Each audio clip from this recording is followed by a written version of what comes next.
My name is Sarah Bravitt. I'm the Acting Deputy Vice-Chancellor for Research and Innovation. It is my pleasure to officiate tonight. Prof. Kamala Naidu, the Executive Dean, Faculty of Humanities. Prof. Lauren Graham, the inductee, a very important person tonight. Prof. Leila Patel, Distinguished Professor of Social Development at the Center for Social Development in Africa at UJ. All fellow academics, other distinguished guests present, and also all who are joining us online. Sanbonani, goeienaand, good evening, Tobela. It is indeed a great honor and special privilege for me to welcome you to the Professorial Inaugural Lecture of Professor Lauren Graham. As I do so, I wish to express a warm welcome to her loved ones, special guests, and colleagues. This is indeed a proud, joyful, and landmark moment for all of you, for Professor Graham, for all of us here at UJ, for higher education in South Africa and beyond. The inauguration of professors is a public ceremony in which newly appointed professors, that's also relative, depends how soon the inaugural happens, but newly appointed professors are inducted into office by the Vice-Chancellor and deliver their inaugural addresses. The ceremony has its roots in the medieval university and serves multiple purposes. First, it is an expression of welcome and entry for new professors joining the circle of colleagues who are already professors. Secondly, it provides a platform for professors to display their expertise in the discipline and showcase their research. It provides them the opportunity to profess, and this is what we are going to experience tonight. In the tradition subscribed to by many universities, assuming the role of the professor involves the gown and the cap. Once we have listened to the inaugural address, the gown, denoting the professorship, will formally be assumed. Today we gather to witness Professor Graham's entry into the illustrious community of scholars at our university. It celebrates her contributions to the discipline and ultimately her impact on society. Professors provide a university with its identity, character, academic legitimacy, and integrity. The inaugural lecture is a rite of passage following the confirmation of the appointment of a person as professor. This evening, we will listen to Professor Lauren Graham as the gown goes to town, figuratively. So what do we mean by this? It means that the power of the inaugural address is when the expertise is showcased beyond the corridors of the university and reverberates with society. And nowadays, we also have social media and people all over the world who could be listening to this inaugural address, which is really very special. It stands out as a moment of pride for the incumbent, the family, fellow scholars, the university, and ultimately society. In the past, several philosophers and scholars have defined universities using sometimes very narrow conceptualizations. For example, the university is about the search for truth or for universal knowledge, and sometimes even as instruments serving the purpose of the economy or being utilitarian in nature. Through our work and research at UJ, I hope that we can break out of these narrow conceptualizations. I think we are doing it, and reflect on the university as contributing to the public good, working towards societal impact. What is the role of the intellectual? Edward Said, in one of his articles, defines the role of the intellectual as one who commands a vast knowledge of a specific discipline, one who is rigorous in the analysis of literature, who views being an intellectual as a vocation, and who functions as a kind of public memory to recall what is forgotten or ignored, to make the connections that are otherwise hidden, and to provide alternatives for mistaken policies and ways of doing. And I'm sure we will hear this also tonight. This evening, we will listen to Professor Lauren Graham as one further step in the journey of being a professor. This is a journey which does not conclude once this lecture has been given. Notwithstanding, the inaugural lecture does create an opportunity for self-reflective pause in the journey of the professor. Let me now invite the Executive Dean, Prof. Kamala Naidu, to introduce Professor Lauren Graham. I thank you. Ria leboga, ngiyabonga, baie dankie.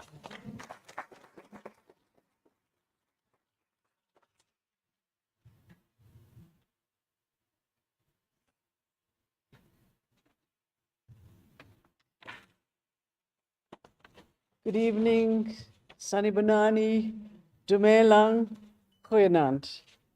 I'd like to welcome you all to Prof. Lauren Graham's inaugural lecture. I acknowledge DVC Prof. Sarah Gravett and our illustrious discussant, distinguished Professor Leila Patel, and all our guests present today and online. We are very pleased and excited to be hosting this inaugural lecture today. And my role is very simple. It is just to tell you a little bit about Prof. Lauren Graham.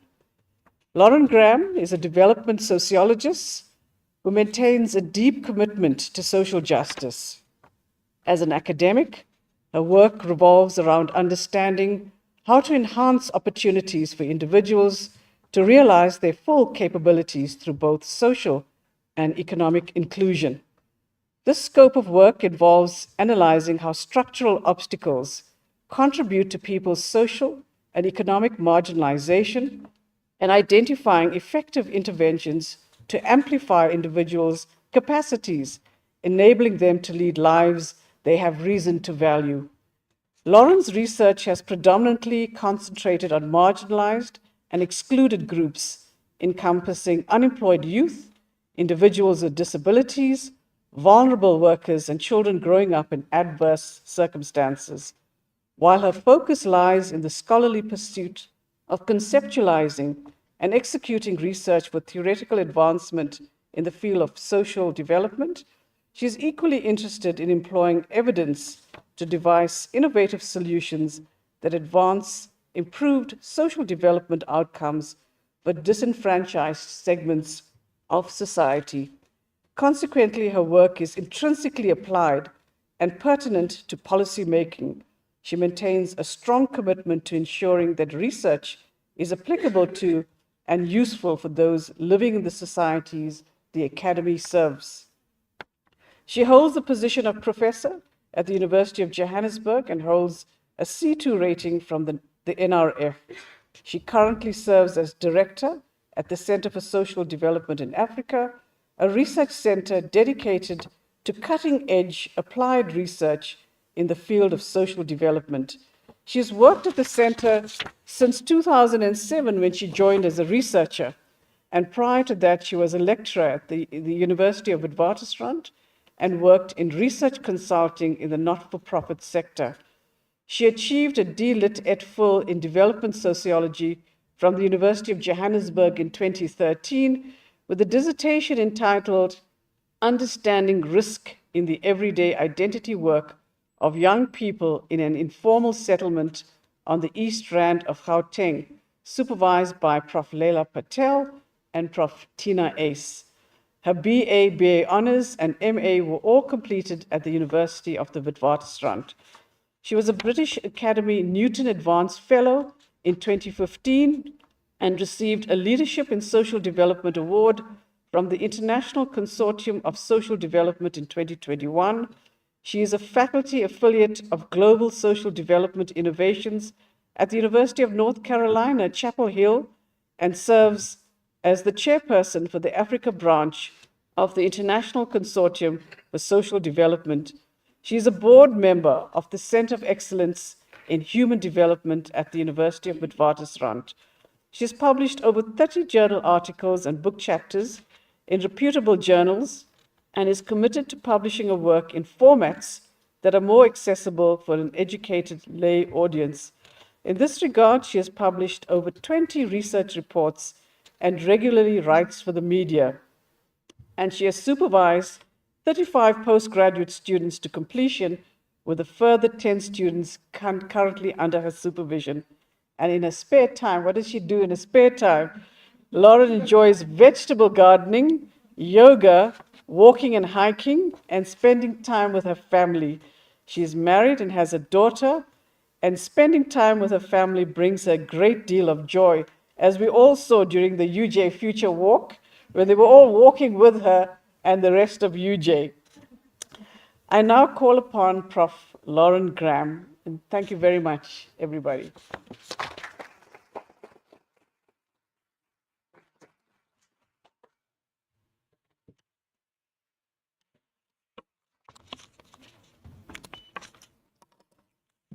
Thank you so much for those words of welcome.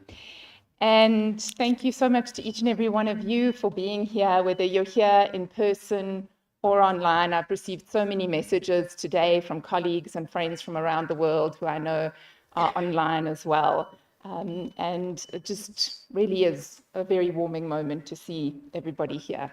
Thank you. An inaugural lecture typically marks or celebrates the achievements of an individual. But an achievement such as this is never an individual one.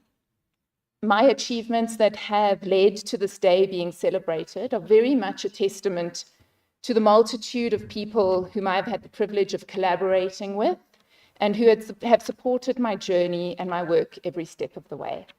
And today is also my opportunity to honor them. I'm immensely grateful to my parents, who have supported me in every endeavor I have put my mind to, despite sometimes not always understanding what I was doing or why I was doing it. I doubt I would be here today were it not for my father teaching me in my teenage years about the importance of paradigm shifts and critical thinking, and pushing me to take up debating at school level. I'm sure there have been many moments when he regretted that prompting, as we have had heated debates about social, political, and economic issues. Nor would I be here were it not for my mother's many hours of doing homework with me, traipsing me to extramurals, her constant emotional support and belief in me to achieve, and the many hours of care work that both she and my mother-in-law continue to do with my daughter, enabling me to dedicate the hours I can to the work it takes to climb the academic ladder. How lucky I am, too, to have my grandfather here today, my brother in New Zealand joining online, and my mother-in-law and other family members and close friends. When I graduated with my doctorate, I read somewhere that the spouses of doctoral graduates in Austria get to carry the title of doctor too, in recognition of the suffering that they have been through.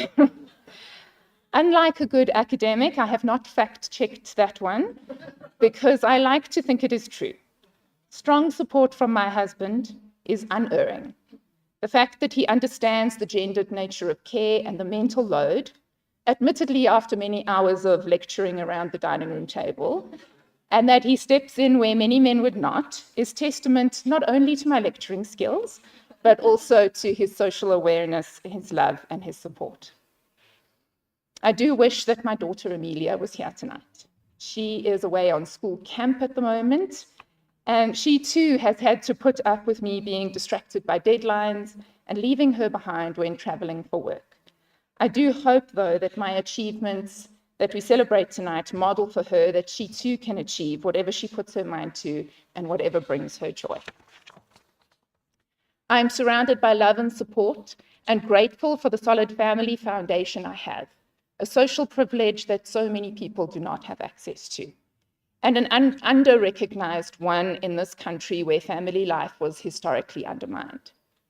I have benefited immensely from collaborative work with colleagues at the university and beyond, and from robust engagements with friends and colleagues who have become friends. There are so many of you. I started to list everyone, and then I thought we would be here all night. But you know who you are. Many of you are here tonight, and I am incredibly grateful for your ongoing friendship and support. I've also had the privilege of working for and being supervised by women intellectual powerhouses, both within and outside of academia. My success is in large part due to their guidance, and I especially tonight want to acknowledge Prof. Tina Ace, Prof. Eleanor Ross, Prof. Camilla Naidu, Prof. Tanusha Raniga, and Prof. Gina Chawa and Helene Perold. To my colleagues at the CSDA, I'm immensely grateful to work with each and every one of you, people who are deep thinkers, but also passionate about people and making a difference. Each one of you have contributed to this day. Today we celebrate together. This achievement is also your achievement, and I hope to celebrate similar milestones with each of you. Thank you for pushing me and allowing me to serve and support you. I should be celebrating tonight alongside my dear friend and colleague, Professor Tessa Hochfeldt. Her and I joined the CSDA at similar times and traveled our academic journeys together for many years. I have no doubt that were she still with us, she would also be celebrating her inauguration as a professor around this time too. It is poignant that today would have been her birthday. And I am grateful to have been deeply influenced not only by her incredible work, but also by her friendship and the way that she conducted her research with care and compassion, and always with people at the center. And then, of course, there is Leila. First my supervisor, then my line manager, and still my mentor, and also someone who has become a close friend.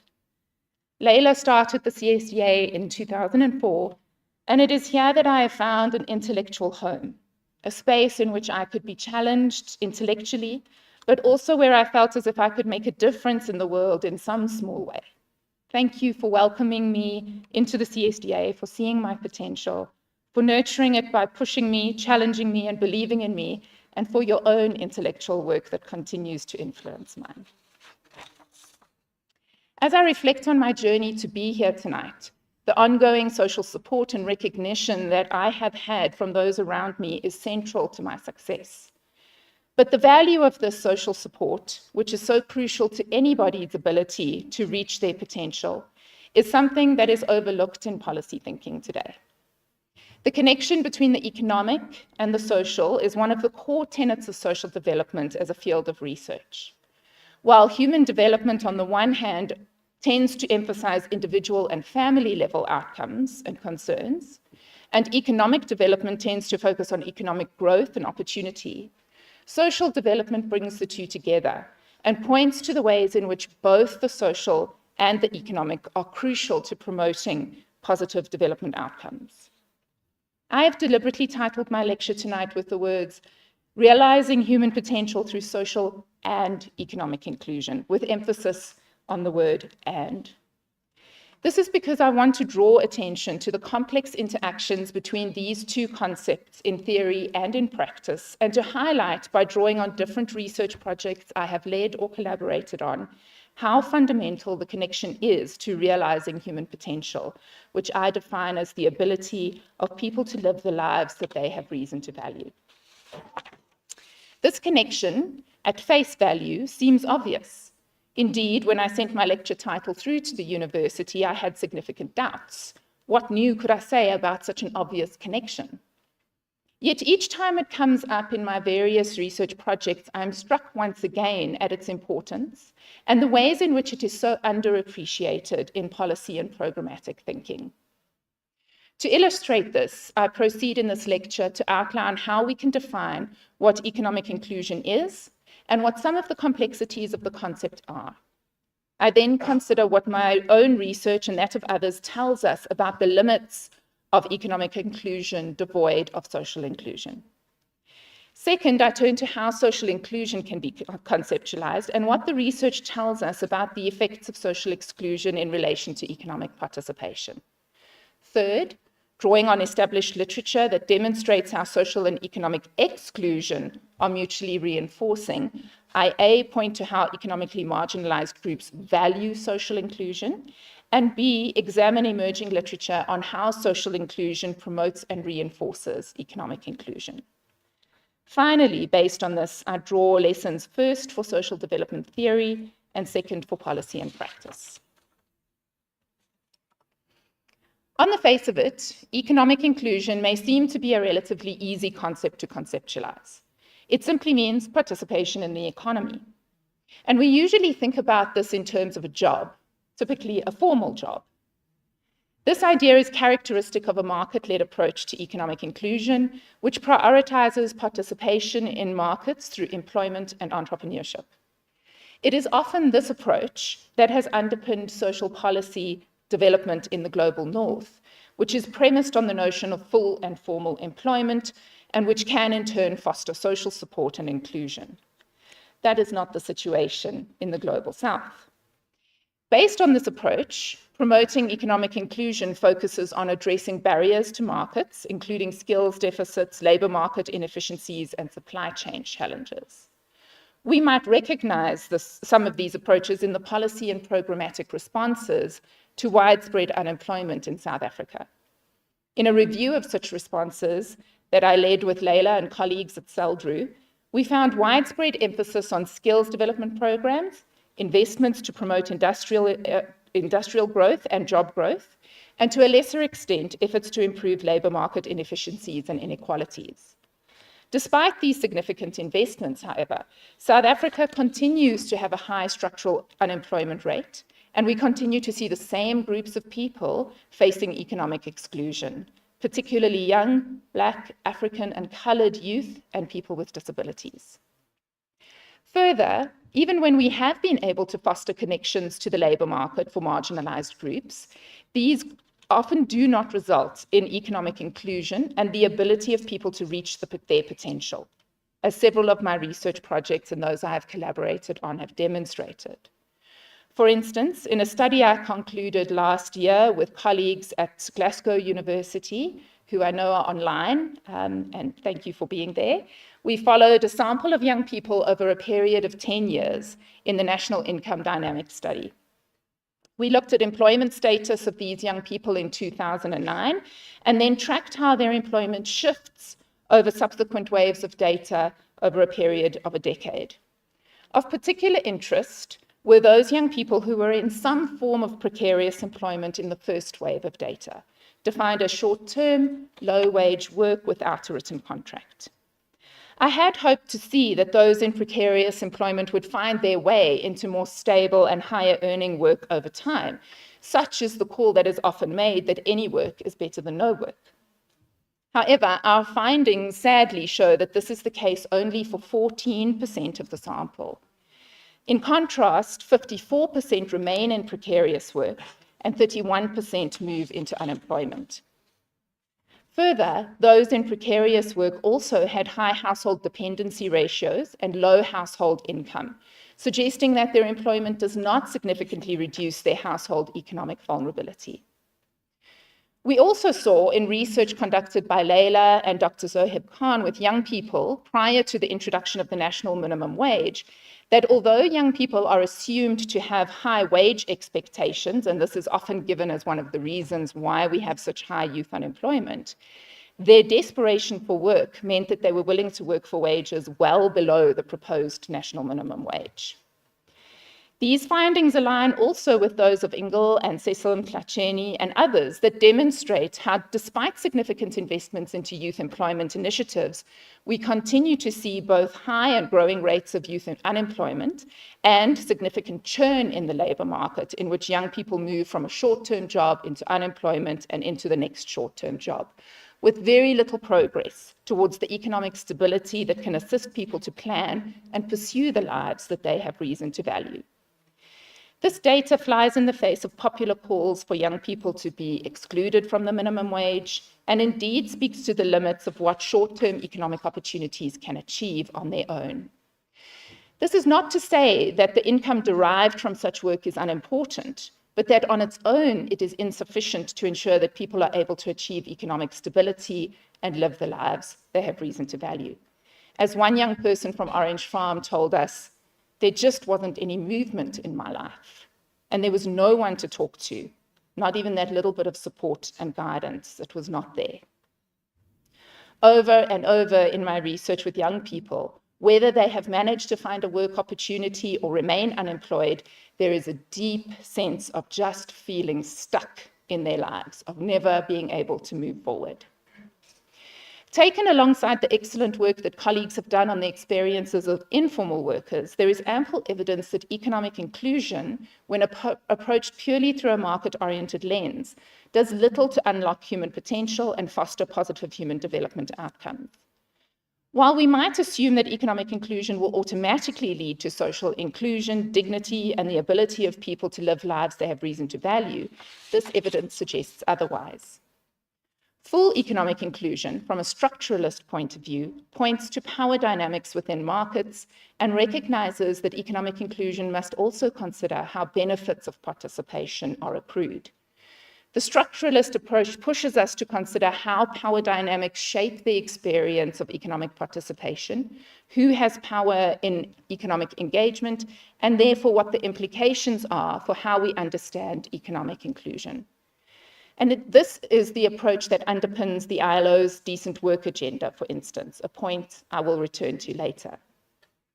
Having demonstrated how market-oriented approaches to economic inclusion are insufficient on their own for promoting positive human development outcomes, I now turn to demonstrating the effects of social exclusion.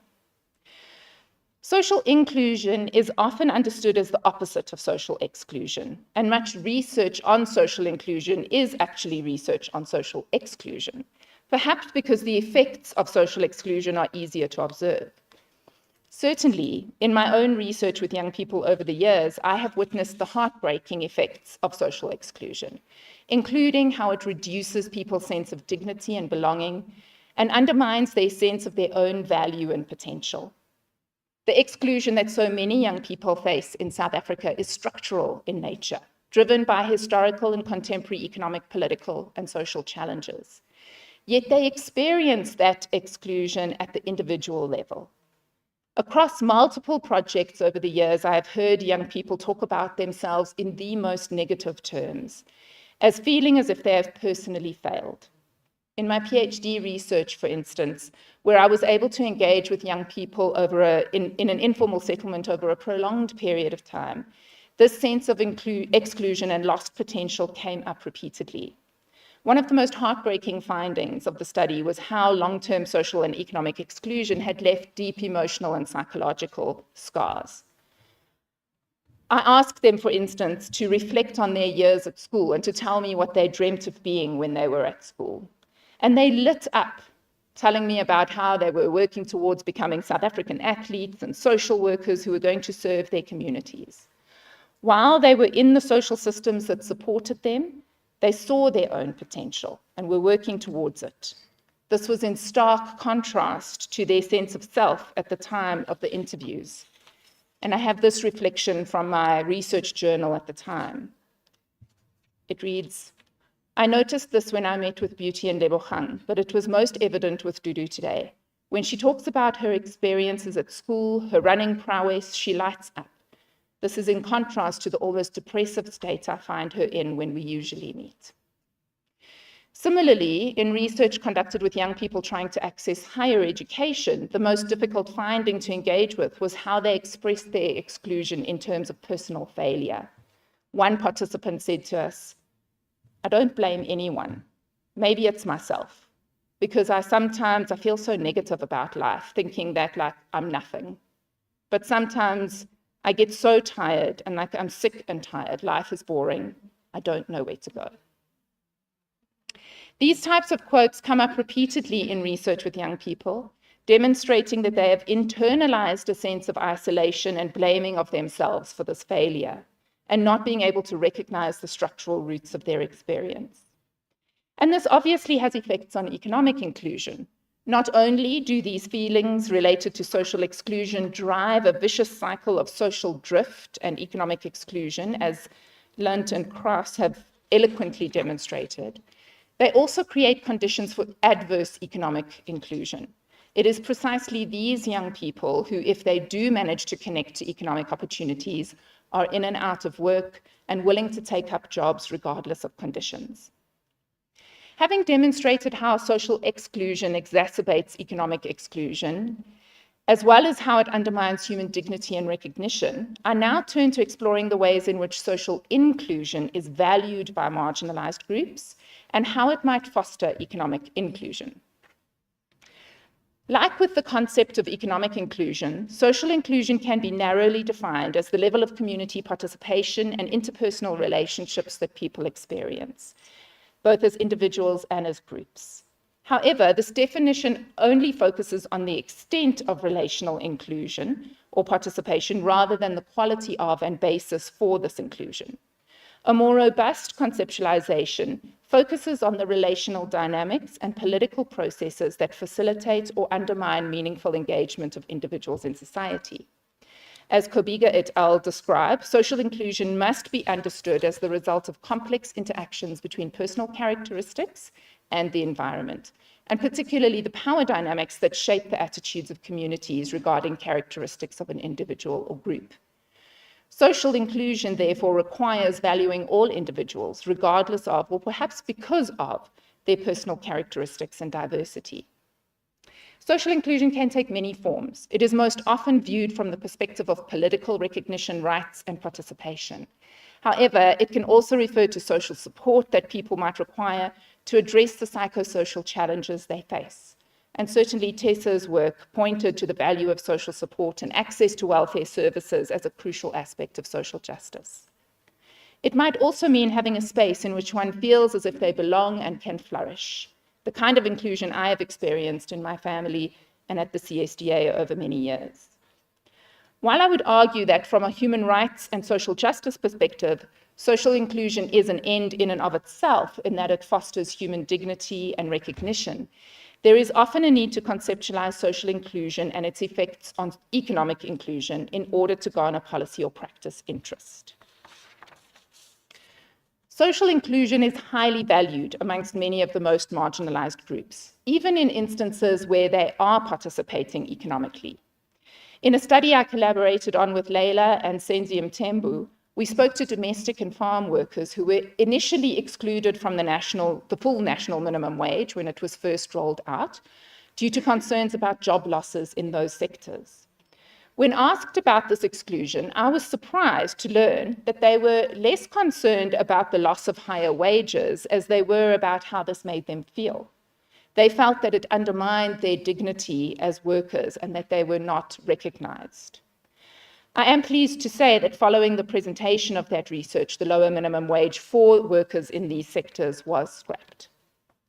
We also find this theme of social inclusion emerging amongst informal traders.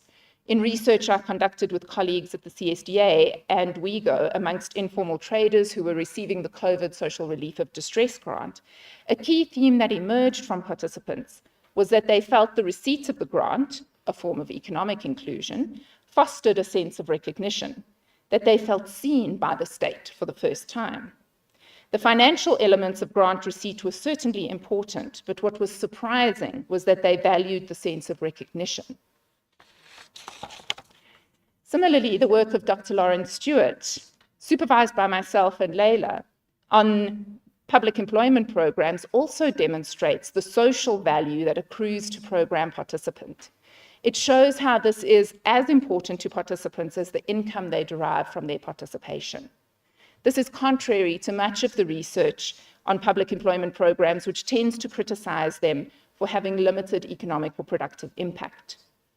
All of these studies point to how marginalized groups value efforts that foster social inclusion through recognition and dignity. Social aspects of inclusion are, from the point of view of excluded groups, fundamental to their economic inclusion. The fact that economic inclusion, when approached from a market-oriented lens, does not necessarily result in positive human development outcomes, and the degrading effects of social exclusion points to the importance of social inclusion as a crucial aspect of economic participation. This is, of course, recognized in the 4 pillars of the decent work agenda, which include, on the one hand, employment creation and social protection, and on the other hand, workers' rights and social dialogue. And you can see the economic and the social in those pillars. However, the decent work agenda is in many ways, and particularly for low and middle income countries, currently an ideal to work towards rather than being achievable in the present. How do we, for instance, foster workers' rights when the vast majority of workers in the global south are informally employed and where so many people are unemployed? How can we achieve widespread social protection when most social insurance programs are premised on formal employment and where expanded social assistance is not necessarily affordable, particularly for low-income countries? And how do we foster meaningful social dialogue when most workers are not organized in labor unions or workers' collectives, and where even more people are unemployed? While it is important to continue to work towards the ideals set out in the decent work agenda, we have much to learn about other mechanisms that can foster social inclusion in the present, and how these can in turn promote meaningful economic inclusion and the unlocking of human potential. And it is to this research that I now turn. In the intervention research I have conducted with colleagues, we are beginning to understand how social and economic inclusion reinforce one another. First, I share research that demonstrates how social inclusion is often a precursor to economic inclusion. And second, I turn to research that demonstrates how the two reinforce one another. 2 studies that I've been involved in the last decade demonstrate how social inclusion can act as an important precursor to economic participation.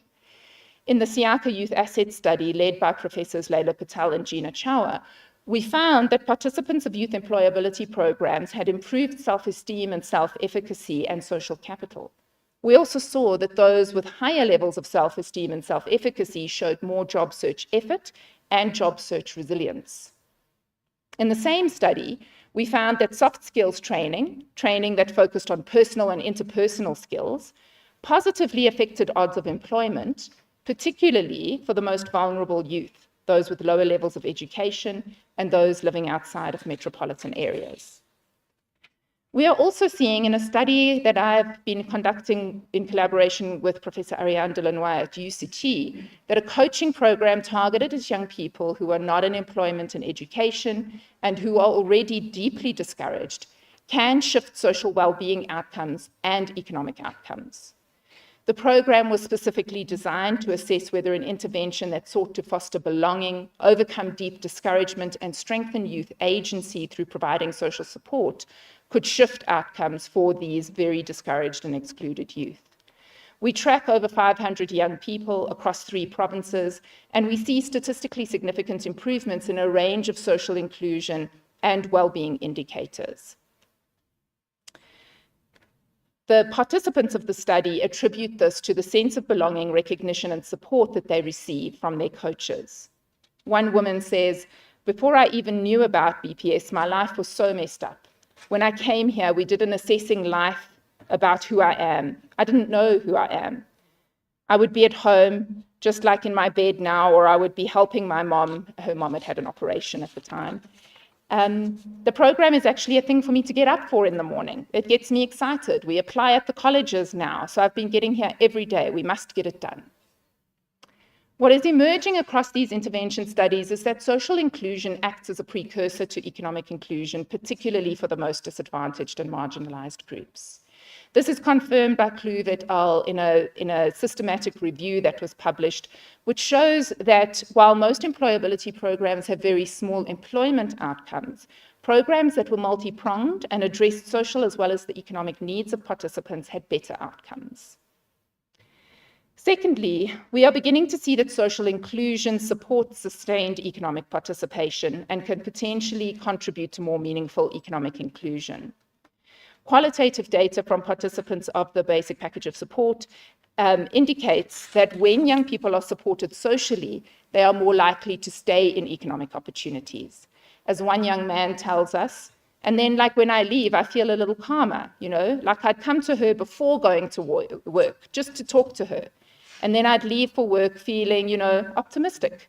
And I'd say, hey, I can take this," and stuff like that. Coaching helped me cope and feel more optimistic. The social support they are able to access fosters their resilience to stay with opportunities. Of course, a common critique of this finding might be that such efforts at social support and soft skills development ensure that marginalized workers remain compliant enough to abide low wages and unfair working conditions. And certainly there is a need for continued research that can assess the longer-term effects of these interventions and to understand whether they can in fact foster transitions to longer-term, more stable and higher-earning livelihoods. But such criticism rarely reflects the voices of people who are excluded and marginalized and who value social inclusion efforts. Theoretically, and with emerging evidence, there is a case to be made for how social inclusion, which can improve well-being and revitalize a sense of dignity and recognition amongst those who have experienced deep social exclusion, is foundational to fostering meaningful economic inclusion. I now turn finally to drawing out what the implications are for social development theory, policy, and practice. Social development scholars have long argued that both social and economic development are crucial components of achieving human development objectives. As James Midgley writes, welfare objectives can best be met by harmonizing social and economic policies and by emphasizing the investment functions of state welfare.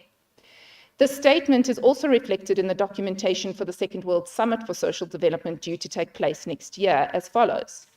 Full and productive employment and decent work for all and social integration are interrelated and mutually reinforcing.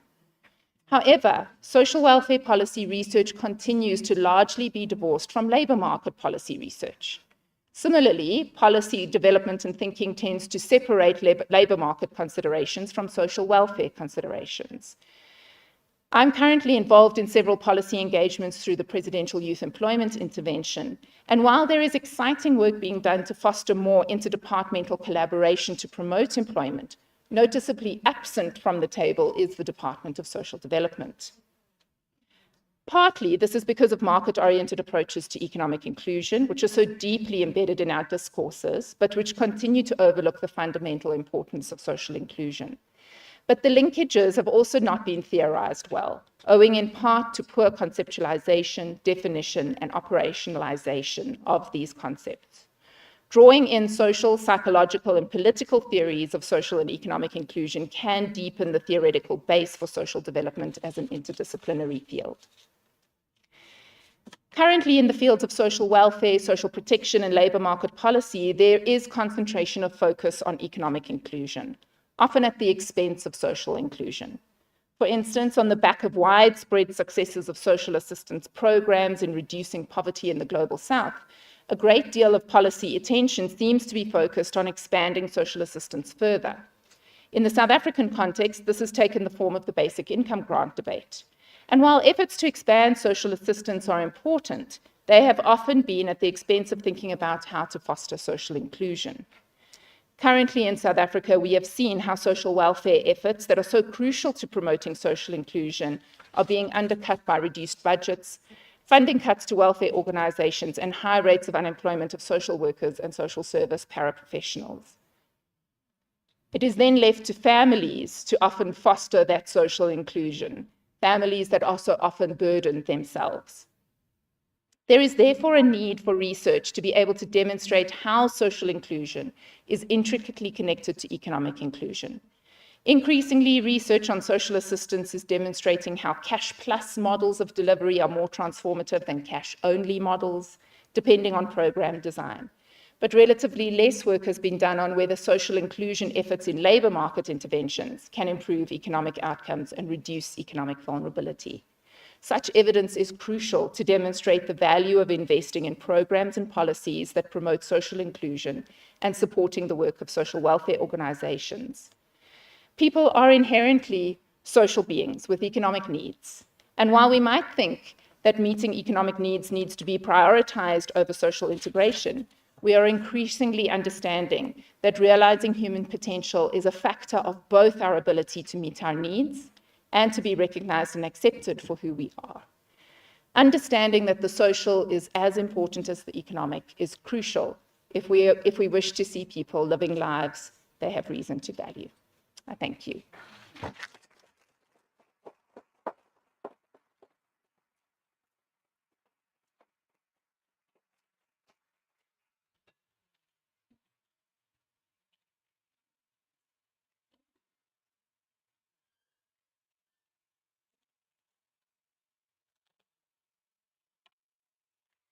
Oh, we need to pause a bit after that, isn't it? What a stunning lecture, Lauren. Congratulations, Professor Graham, on an excellent and thoughtful inaugural lecture. Although it is something that most academics wish they did not have to do, it is nevertheless an important rite of passage marking your transition to full professorship and a member of Senate.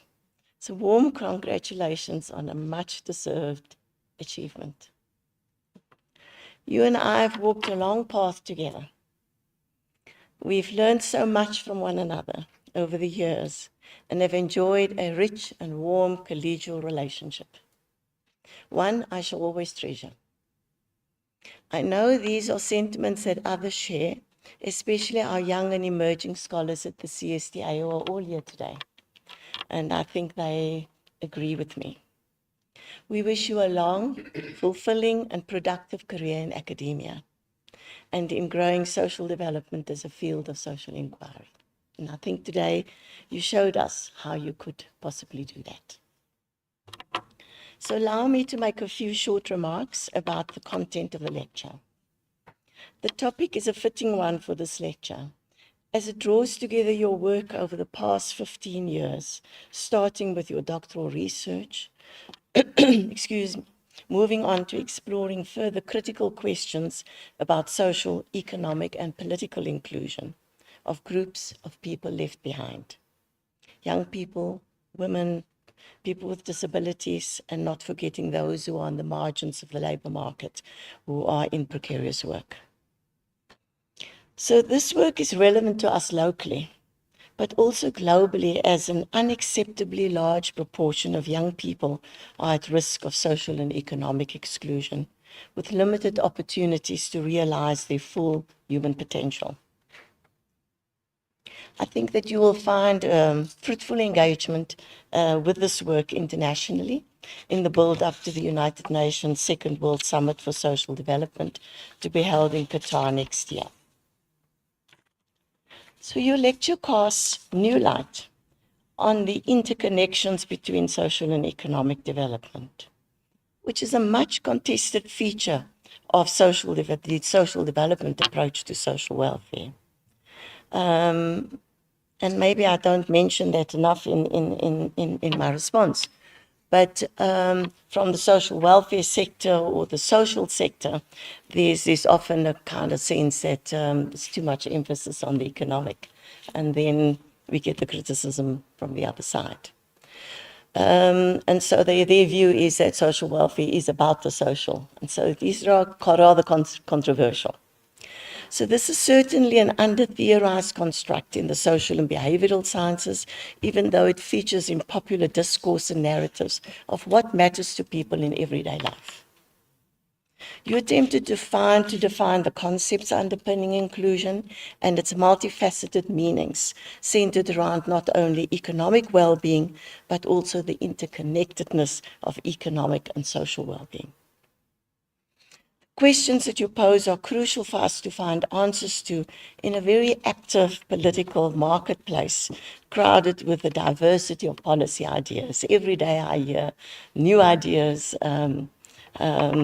just in social media, reading the Daily Maverick, which is a very vibrant kind of space. And I think you're working at a cutting edge of that space, which is a good place to be.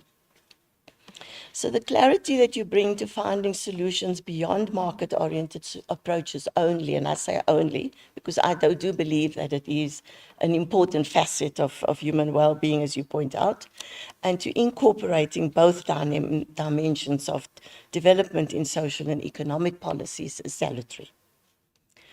Now, the critics of development, of a developmental social inclusion lens may well argue that it fails to grapple with the question of inequality in a society that is one of the most unequal in the world. So I think that you and your colleagues in the basic package of support research group to promote youth employability and inclusion bring a fresh approach to our understanding of social inequality. The interventions that you and your teams are testing empirically demonstrate how inequality traps may be disrupted through social and economic investments that could unlock their potential. Focusing on the bricks and mortar approach, the President speaks of infrastructure as the driver of development now, of economic development and employment growth, I think is one thing. But on its own, as you said, it will not succeed in lifting people out of poverty and reduce inequality. I think this is the significance of the work. In closing, I see a strong resonance in the lecture with your published work, where you integrated ideas and principles from the human capabilities approach. And that was could see that in the lecture. Ultimately, unlocking human capability is, as you say, about beings, social recognition, dignity, social value, social justice. But it is also concerned with what people are able to do or to achieve, given the right levels of opportunity and support. A focus on both economic and social well-being also overcomes the bifurcation between the two concepts as it's constructed conceptually, opening the way for a richer and a fuller conceptualization of social inclusion from a social development perspective. In your doctoral dissertation all those years ago, and I think Tina Ace will remember, you made a commitment to the young people who gave so much of their time and energy to help unravel the meaning of social and economic risk to them and how that may be overcome. You also pledged to keep this learning as a beacon of hope to finding larger solutions to intractable social questions. And in this, I think you have not fallen short. Good luck.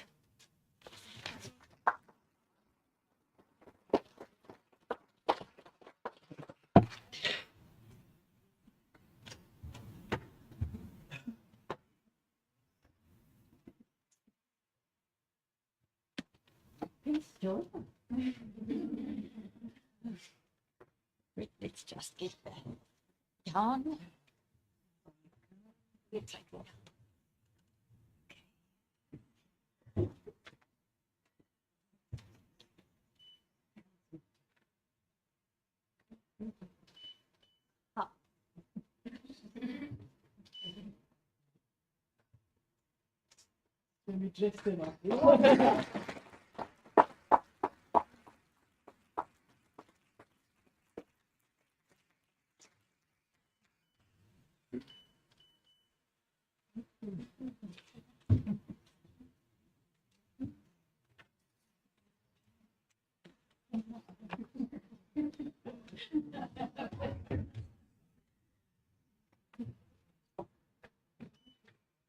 Congratulations, Prof. Lauren. It was indeed a privilege to listen to you tonight. The notion of unlocking human potential and inclusion is very close to my heart, being an educationist. Looking at it from another perspective, but there is still also so much in common between the work that you are doing and what many are trying to do also in the field of education. So what I really appreciated tonight, there were many things, but that you demonstrated to us that rigor and scholarliness or scholarly work does not exclude care and compassion. And that for me is integral to the work that you are doing. And what we also saw, you may remember in my opening remarks, I spoke about what is an intellectual. And tonight we saw an intellectual in action. We saw the expertise of the discipline. We heard rigorous analysis. And we heard you making connections that are hidden to provide alternatives. And you've showed us tonight also these alternatives in relation to policy.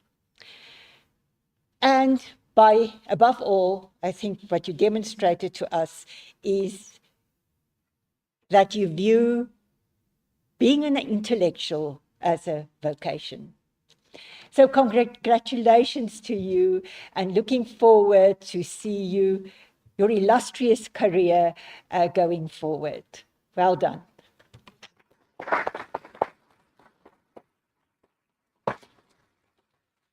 So tonight we celebrate, and you are invited to join us next door to celebrate with Lauren and her loved ones.